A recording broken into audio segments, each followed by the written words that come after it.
ಅಂದ್ರೆ ನನ್ನೊಳಗೆ ಮತ್ತೊಂದು ಜೀವಿಗೆ ಜನ್ಮ ಕೊಡಬಹುದಾಗಿರ್ತಕ್ಕಂಥ ಒಂದು ಕೆಪಾಬಿಲಿಟಿ ಇದೆಯಲ್ಲ, ಅದು ಹೆಣ್ಣಿಗೆ ಮಾತ್ರ ಈ ದೇವರ ಸೃಷ್ಟಿ ಕೊಟ್ಟಿರ್ತಕ್ಕಂಥ ಬಹಳ ದೊಡ್ಡ ಒಂದು ಕೊಡುಗೆ ಅಂತ ನಾವು ಭಾವಿಸ್ಕೊಳ್ತೀವಿ.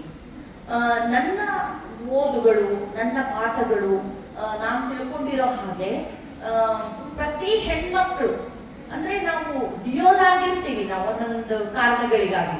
ಪ್ರತಿ ಹೆಣ್ಮಕ್ಳು ಅಂದ್ರೆ ನನ್ನೊಳಗೆ ಬಹಳ ಧೈರ್ಯ ಇತ್ತು, ನನ್ನೊಳಗೆ ಬಹಳ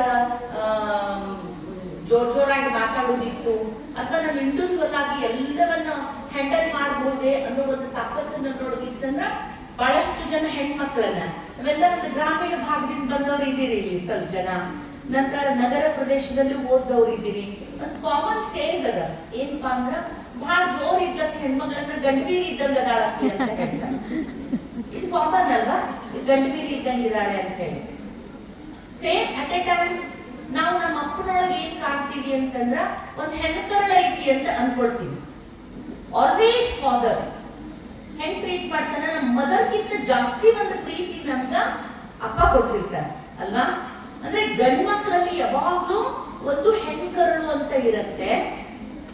ಅದನ್ನ ಹೇಗೆ ನಾವು ಆ ಪ್ರೀತಿಯನ್ನ, ವಿಶ್ವಾಸವನ್ನ ಹೇಗೆ ನಾವು ಅಪ್ಪನಿಂದ ಗಳಿಸ್ಕೊಳ್ತೀವಿ, ಸಮಾಜದೊಳಗಿಂದ ನಾವು ಗಳಿಸ್ಕೊಳ್ತೀವಿ. ಅಪ್ಪ ಅಂದ್ರೆ ನಾಟ್ ಓನ್ಲಿ ಅವರ್ ಫಾದರ್ ಅಷ್ಟೇ, ಜಗತ್ತಿನ ಪ್ರತಿ ಅಂಡರ್ಸ್ಟ್ಯಾಂಡಿಂಗ್ ಇರ್ತಕ್ಕಂಥ ಪ್ರತಿ ಮೆನ್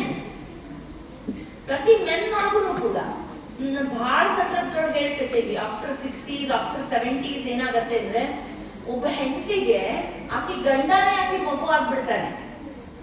ಆ ಗಂಡನಿಗೆ ವಯಸ್ಸು ಹೋದಂತೆ ಒಂದು ಏಜ್ ಇದು ಬಂದಂಗೆ, ಮ್ಯಾಚುರಿಟಿ ಬಂದಂಗೆ, ಒಂದು ದೈಹಿಕವಾಗಿರ್ತಕ್ಕಂಥ ಒಂದು ಬದಲಾವಣೆಗಳಾದಂಗೆ ಅವನ ಹೆಂಡತಿನೇ ಅವನಿಗೆ ಮದರ್ ಆಗ್ತಾಳೆ.